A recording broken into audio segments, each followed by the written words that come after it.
to a battle.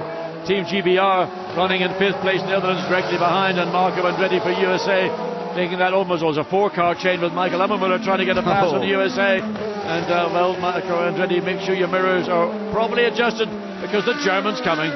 The Hammermuller, as he got the nickname last season of A1GP because of some of the moves that he pulled. Well, Marco Andretti, and Malaysia's off, so the problems continue for Fares Fauzi. And there's a big response from the crowd to that. There is. A huge and I mean, also he's thrown a whole load of dust across the exit of turn 4. So the first cars that come across, let's have a look and see what happened. Well, he just almost caught the white line. And it may be that when China went off, they've dragged back a bit of dust onto the circuit.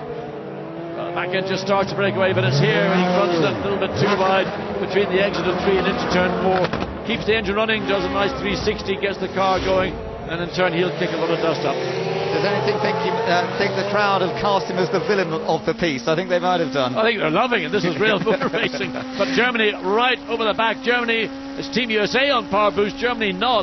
So Michael Ammermuller had a look but couldn't get the drive to get the place. So yeah, this is a great tussle between Marco Andretti and Michael Ammermuller. Of course, Germany, this is their first outing since they've come back into the series. And Michael Ammermuller's showing that they can attack just as good as anybody. Running in 8th place, South Africa, by the way, are behind them. So Adrian Zaub, who started down in 15th place on the grid for Team South Africa, in with a shout here as a little lock-up from Netherlands, still chasing Great Britain. Great Britain holding on to 5th. There's Portugal down in 10th.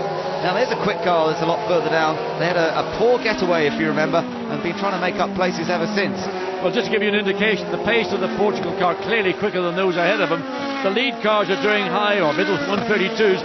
Everybody else behind doing 33s. Then you drop down to Great Britain and Netherlands 34s, USA and Germany 35s. Pit lane is now open, and in fact, interestingly, Malaysia have come in straight away on this lap.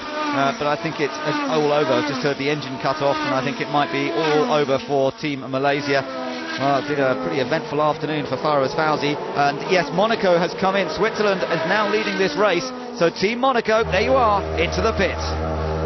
And also at the same time as Monaco come in, Switzerland used power boost not to try and get past, but to use as much horsepower as they can on this lap to try and make as much time as possible and steal an advantage when it comes to slow stop, John. Yes, slow of 15.9 seconds.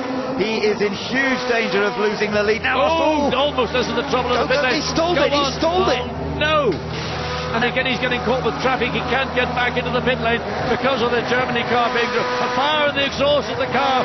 So there's fire spitting from the back of the car, and that's maybe just a residue of fuel getting into the exhaust pipe as a consequence of the stall. So Australia in all sorts of problems. Disaster for Australia, for Jackaroo, for John Martin. And are they even going to get that car running? They're desperately trying to push start him. And again the fire in the exhaust. Still it won't fire up. And it's all gone to pieces. It looked like a podium was definitely on offer, but no, it's not going to happen. Well, they can pull the car back, but what can you do? You've completed your pit stop, you're about to turn out, and suddenly the Germany car comes straight across your path, and you've got nowhere to go.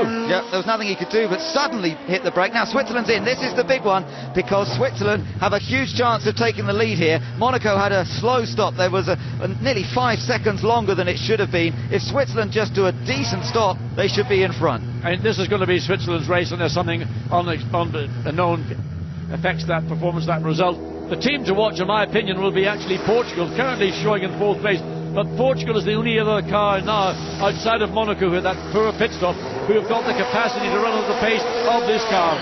Look at that perfect getaway. The clock stopped a bit late. It was quicker than that, and he's going to be well in front of Monaco by the time he comes out. There's Switzerland rejoining, and Monaco just crossing the line now. And Clivia Piccioni, after leading brilliantly in the first stage of this race, now finds himself on the chase. Now other guys in the pits, including Portugal. Well, this was going to be the dark horse of the race, because well, after that problem we had at the start, it's going to be a tough race, but this is a team that could join maybe Switzerland and Monaco on the podium. They could be our top 3 finishers. That's a long call early in the race, but the pace that Portugal's got against those that he's got to pass, it's possible. We've got 30 laps of this race to go. Team USA have stayed out there at the moment. Marco Andretti actually has put in a pretty quick lap just now, so it does look as though they were bottled up in that group and they've got a potentially quicker car. So USA shown as leading on that graphic, and that's because they haven't yet been into the pits, but Switzerland are in effect leading this race, having made the pit stop. Now this Switzerland, they've got a bit bottled up behind the South African car with Adrian Zaug at the wheel. Now they've not stopped yet, Team South Africa. Oh, he goes a bit wide, and Iuliani's trying to get past him. He doesn't want to get held up by it, and Zaug does give him space, so that's good driving. Yes, indeed, and good job, particularly when you got, in effect, the race leader on his way through. You don't want to get involved with that. Adrian Zaug gave the room, probably reluctantly, but he had to do so. Team USA only just up ahead of Switzerland. They haven't made their stop yet, so that's how well Iuliani's going. But Monaco, of course, stuck in the middle there. USA staying out again, interestingly, but Adrian Zaug of South Africa coming in to make their stop. Now, Team South Africa, you need a great stop here to try and give your man a little bit of a boost. One or two people, as we've seen, have had problems in the pits. You've got to try and avoid that. Well, the key is you've got to work around the people with you who are on the other side of the pit lane. Looks clear for South Africa, nobody behind them, that's not an issue. Hopefully nobody's going to come and dive in front of them at the point when they're about to leave the pit lane, and that doesn't look to be a problem either. No, he's got a clear run out, great stop, that's exactly what South Africa wanted, and Adrian Zaug's on his way. He's going to come out behind Great Britain still, but he's ahead, is he, of Portugal? That could be crucial if he can stay there, but Portugal's got more speed. Oh, and what a good, I mean, a committed move by Philippe Albuquerque, because Adrian Zaug was about to shut the door very firmly on Portugal, but the momentum again with Portugal, and getting past Adrian Zaug quickly and cleanly as he did there is a big asset to the Portuguese progress. Yeah, he had to do that, really, had to go for it. It was worth the gamble. USA still being shown as our race leader, still waiting for USA to come into the pits, but Switzerland are those that have stopped leading, of course. Lebanon have not yet been into the pits, so and here is the USA leading the race but not stopped yet, with the other leader, if you like, who has stopped, Iuliani, right behind. Yeah, Iuliani needs to be careful, because the grip that Team USA have got vis-a-vis the grip that Switzerland has got, quite a big difference. So be patient. You're going to lose maybe a second or maybe a bit more on your lap, but expect USA to visit the pit lane very shortly indeed. Well, they're not coming in even this lap, so maybe he might have to force the issue. He can use push to pass. He's got 6-4 shots on it. He should be on it. He is on it now, and there's the Malaysia car.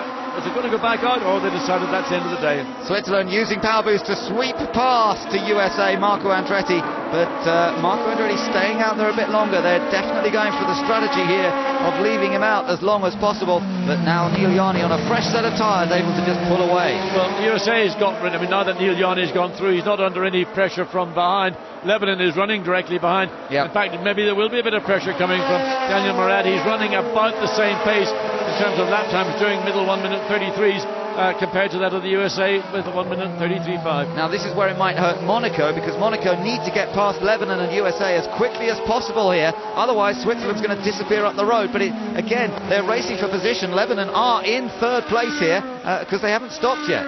They've got laps from lap 8 to 8.16, so we're on, just looking down this timing and scoring to see which lap we're on. So it's got to be very short if they both USA and Lebanon will make that pit stop. Yeah, they've still got 3 or 4 laps in which to do it, so they could stay out there if they want, and that's going to hurt Monaco hugely if they do decide to stay out, and if he can't find a way past. It is tough to overtake here, as we've already seen, and a number of incidents as a result. And here, Clivia Piccioni still pushing hard. We're coming up towards the area of the pit lane in a moment, so are we going to see either USA or Lebanon come into the pits and give Monaco a bit of breathing space? I think Lebanon's going in, yes. So he comes in, but USA stays out. And again, you see how much ground has been lost, and this is the difficulty when cars that are running maybe only a second or so slower than you, the whole momentum goes. So the gap between Switzerland and Monaco is 4.8 seconds. Yeah, so 4.8 seconds. Most of that 4.8 seconds, of course, was lost on that pit stop. They had a disastrous pit stop, and of course Monaco much less experienced when it comes to the stops than some of these other crews have been doing it for 4 years. Away goes Lebanon. That looked pretty good. We didn't have the clock running, but certainly it seemed pretty smart.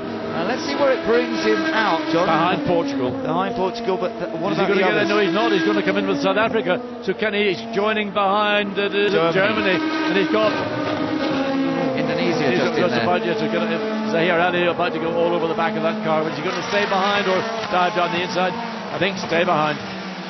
Now let's see what's going on down at Malaysia. Diana, what can you tell us? Yeah, I'm just at the garage now, Ben, and the driver reported that he thought he had a puncture, so he came in, but he didn't have a puncture, gone back out and then had to come back in again because there is something broken at the back of the car. The team are actually looking into it at the moment. They couldn't tell me what it was, but obviously that's the race over.